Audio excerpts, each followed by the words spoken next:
নমস্কার বন্ধুরা, প্রিয়পর্ণার হেসেল ঘরে সবাইকে স্বাগত জানিয়ে শুরু করছি আজকের নতুন একটা রেসিপি ভিডিও। আজকে আমি দেখাবো লাউয়ের পায়েস বা দুধ লাউ কিভাবে বানাতে হয়। আমি যেভাবে বানাই সেইভাবেই তোমাদের দেখাবো। খুব কম সময়ের মধ্যে খুব সুস্বাদু এই রেসিপি। তো আমি লাউয়ের পায়েস বা দুধ লাউ বানানোর জন্য প্রথমেই একটা ছোট লাউ নিয়ে নিয়েছি। তোমরা যে কোনো লাউ নিতে পারো, তবে লাউটা একটু নরম বা কচি যেটাকে বলা হয় সেই লাউ নিলে খুব ভালো হয়। তো দেখো, লাউটা আমি এইভাবে ছোট ছোট করে কেটে নিচ্ছি।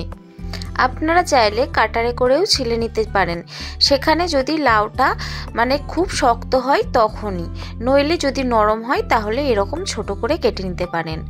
এরপর কুকারের মধ্যে সামান্য পরিমাণে নুন দিয়ে আমি 1 থেকে 2 সিটি দিয়ে দেব। আপনাদের লাউটা যদি অনেকটাই শক্ত হয় তাহলে 2 থেকে 3 সিটি দেবেন। এরপর কুকারের মধ্যে একটু চেপে চেপে গলিয়ে দেবেন। এরপর আমি একটা কড়াই নিয়ে নিয়েছি, তার মধ্যে দিয়ে দিলাম 1 চামচ পরিমাণে ঘি। ঘিয়ের মধ্যে দিয়ে দেব 2টো তেজপাতা কেটে। এবার তেজপাতাটা খুব ভালো করে ভেজে নেব। তেজপাতার ফ্লেভার বেরোলে এর মধ্যে দিয়ে দিচ্ছি ফুল ক্রিমযুক্ত দুধ। যে কোনো দুধ ইউজ করতে পারেন, আমি এখানে গরুর দুধই ইউজ করেছি। দুধটা আমি ফোটা পর্যন্ত অপেক্ষা করব। আর এদিকে দেখুন, আমি লাউটা একটা ছাঁকুনির সাহায্যে ছেঁকে নিয়েছি, আর লাউটা একটু চেপে চেপে গলিয়ে নিয়েছি। আর এদিকে দুধটাও আমার ফুটে গেছে। এর মধ্যে আমি এবার ছেঁকে রাখা লাউটা দিয়ে দেব। এবার আমি লাউ আর দুধ একসঙ্গে ফুটতে দেব।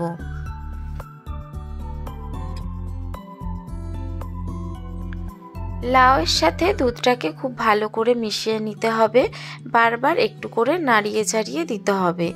এরপর লাউটা যখন দেখতে পাচ্ছি একটু গলে গলে যাচ্ছে, তখন আমি এর মধ্যে দিয়ে দেব চিনি। চিনিটা আপনারা আপনাদের পরিমাণ অনুযায়ী দেবেন, কারণ যদি মিষ্টি বেশি খেতে চান তাহলে বেশি মিষ্টি দেবেন, কম মিষ্টি খেতে চাইলে কম দেবেন। এরপর চিনিটা খুব ভালো করে গুলে গেলে এর মধ্যে দিয়ে দিচ্ছি আগে থেকে কুড়িয়ে রাখা নারকেল। নারকেলটাও খুব ভালো করে মিশিয়ে নিতে হবে।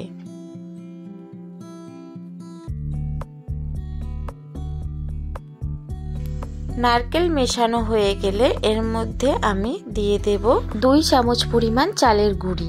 চালের গুঁড়ি দেওয়ার কারণ হচ্ছে এটা বেশ মাখা মাখা হয়ে যাবে। চালের গুঁড়িটাও খুব ভালো করে নেড়ে চেড়ে মিশিয়ে দিতে হবে।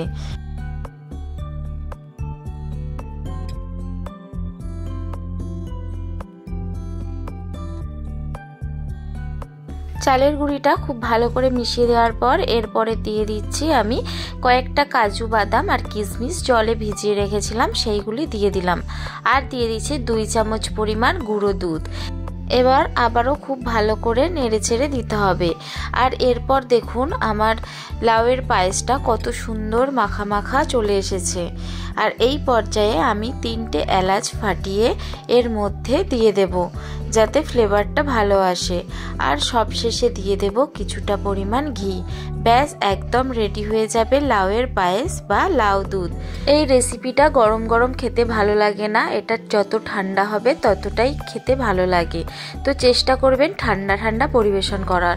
তো আজকের রেসিপি কেমন লাগলো অবশ্যই কমেন্ট করে জানাবেন। আর রেসিপিটি ভালো লাগলে অবশ্যই লাইক করে দেবেন। আমার চ্যানেলটি সাবস্ক্রাইব করে আমার পাশে থাকবেন। এরকম রেসিপি পাওয়ার জন্য পাশের থাকা বেল আইকনটি প্রেস করে দেবেন, যাতে আমার ভিডিওর নোটিফিকেশন সবচাইতে আগে আপনার কাছে পৌঁছে যায়। তো আজকের মতো আসি, দেখা হচ্ছে অন্য কোনো রেসিপি নিয়ে।